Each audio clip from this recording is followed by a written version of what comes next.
ओ आइ हम एकटा से सत्य कमाइ के बरकत होइ छै ताहि सम्बन्धमे से एकटा संक्षेपसँ कथाक आरम्भ हम करब। ओ एकठाम बड़ा कल्याणमे उपलब्ध भेल छल तऽ से हमरा मोन पड़ल। तऽ ओ 1929 ईस्वीमे शिमला मदन मोहन मालवीय जी गेल छलाह। ओहिठाम प्रसङ्ग अएलै जे संसारमे परम धनवान डेल कार्नेगीके समान धन अगर होइतै तऽ समाजक सेवा करैमे बहुत नीक अवसर प्राप्त भऽ सकैत छल। परन्तु आइकाल्हि ओहन धन लोकके कमबैमे कठिनाइ छै, सम्भव नहि छै। बड़ा दुराचारितापूर्ण अन्यायपूर्ण धनोपार्जन लोक करैए। एहि सम्बन्धमे एकटा राजा भारतवर्षमे भेल छलाह। ओहि राजाक प्रसङ्गमे मदन मोहन मालवीय जी तथा आर एकटा ब्राह्मण छलाह। दुनू गोटेमे कथोपकथनके प्रसङ्गमे से कहल गेलै। तऽ मदन मोहन मालवीय जी कहलखिन जे आइ काल्हि धन कमेनाइ कठिन छै आ ओ कमा कऽ ओकर रक्षा केनाइ कठिन छै आ ओकर रक्षामे सेहो बड़ा कठिनाइ छै। तखन एहन धन कतऽ भेटत?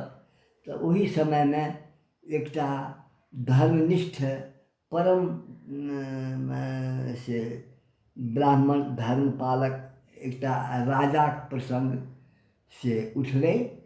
ओ कथा ओहि कथामे कहल गेलै जे एकटा राजा छलाह आ हुनका एहिठाम ओ ब्राह्मण धर्मनिष्ठ ब्राह्मण गेलाह।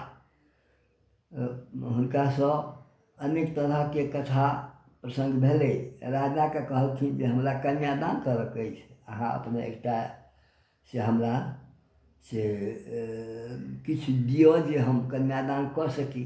राजा 10,000, 25,000, 50,000 लाख टाकाक मुद्रा जमाबै लेल चाहलखिन, लेकिन ओ ब्राह्मण कहलखिन जे नहि, ई कमाइ अपनेके ई जे अछि से हम एहि महके एकोटा पैसा अपनेके खजानासँ नहि लऽ सकब, नहि लेब हम। एहिसँ हमर कल्याण नहि हैत। अन्यायोपार्जितं द्रव्यं 10 वर्षाणि तिष्ठति, प्राप्त एकादशे वर्षे समूलं च विनश्यति।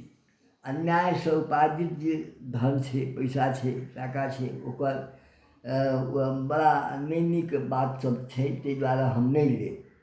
कहलखिन तहन अहाँ कोन चीज लेब? अहाँके हम तऽ राज्यो दै लेल अहाँके तैयार छी, अहाँ सनक ब्राह्मण कतऽ भेटत हमरा?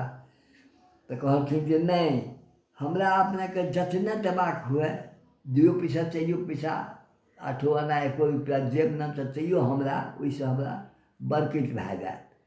लेकिन अहाँके अपन सच्चा धर्मसँ उपार्जित यदि हमरा देब तहन लेब। तऽ ओ कहलखिन जे आइ तहन हम एहि सम्पदासँ नहि देब, हम आइ रातिमे जाइ छी कमा कऽ आनऽ लेल। तऽ ओ नेक धर्म ओ बरकतवला ओ धन हैत। तऽ राजा अपन बेश बदलि कऽ गेलाह कतहु, सौँसे राज्य घुमला तऽ कतहु लोकके जागल नहि देखलखिन। एकटा लोहारके से ओ 12-1 बजे रातिमे से लोहाके कुटि रहल छल। तहन राजाके मनमे भेलै कि जे ई अवश्य ई बहुत तकलीफमे अछि आ एकरा एहिठामक जे सम्पदा हेतै से नीक हेतै, बरकतिवला ई होइवला छै सम्भावना। तऽ गला पहुँचला तऽ ओ लोहार कहलकै कि जे सर अहाँ के छी? तऽ कहलखिन हम एकटा भिखमङ्गा छी, हमरा बहुत पैसाके तऽ नहि, किछु पैसाके आवश्यकता अछि। अहाँके हम भरि राति काज कए देब, हमरा किछु पाइ देब? कहलखिन 4 पैसा हम देब अहाँके भरि रातिमे। तऽ ओ भरि राति राजा ओ काज लोहारक कए कऽ आ भोरमे जाय लागला तऽ हुनका 4 पैसा देल गेलनि। ओ लऽ कऽ गेल वो ब्राह्मण ब्रह्मनिष्ठ घर में जाकर स्त्री के देखलकै, कहलकै ई क्या आनलहुँ अहाँ, ऐसे किया है, अहाँ तऽ किछु नहि जानै छी। तो वो पैसा के लऽ के आंगन में के वो पैसा फेंक देलखिन हुनकर ब्राह्मण के। वो पैसा की भऽ गेलै तऽ ओहिठाम नीचाँमे जाकऽ बॉलमे घुसिया गेलै। भरि रातिमे भोर होइत होइत ओ 4टा गाछ ओहि पैसामे से निकललै। ओ चारू पैसा कि 4टा गाछमे से गुण की छलैए तऽ प्रत्येक पात गाछके खूब झमटगर गाछ भेलै, ओहिमे सबटा पात सोनाके चारू गाछमे लटकि गेलै, फल फूल हीरा मोतीके भऽ गेलै।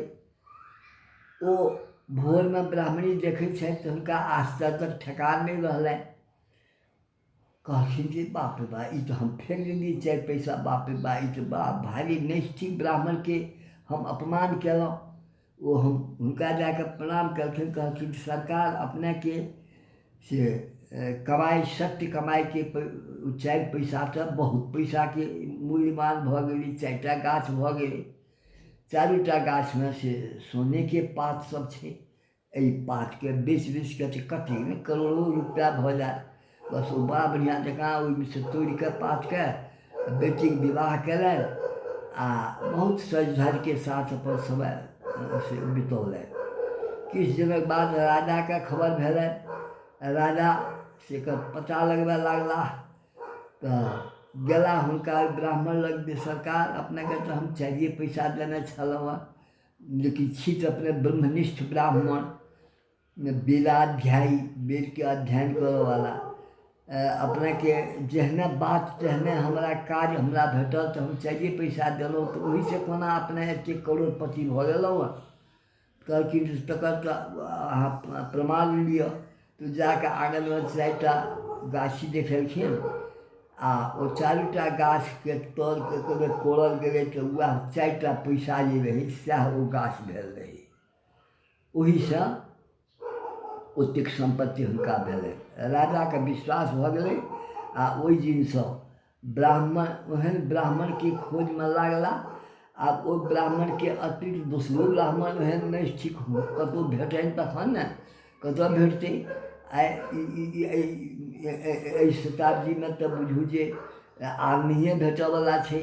ओहि पूर्वक समयमे तऽ कतहु एहन नैष्ठिक लोकसब होइ छलाह जे पराश्रित नहि भऽ कऽ केवल अपन जीवन यापन करै छलाह। आ अन्यायोपार्जितम द्रव्यम 10 वर्षाणि तिष्ठति कहने छलखिन। अन्यायसँ उपार्जित जे धन छै से 10 वर्षसँ फाजिल नहि रहै छै। तऽ ओहि तरहके प्रसङ्ग भेलै। आ ओ धर्मनिष्ठ ब्राह्मणके ओ मालवीय जी सेहो शिमलामे छलाह ओहि समयमे। ओ ई कथा सब जे सुनलखिन तऽ हुनका अत्यन्त हर्ष भेलनि।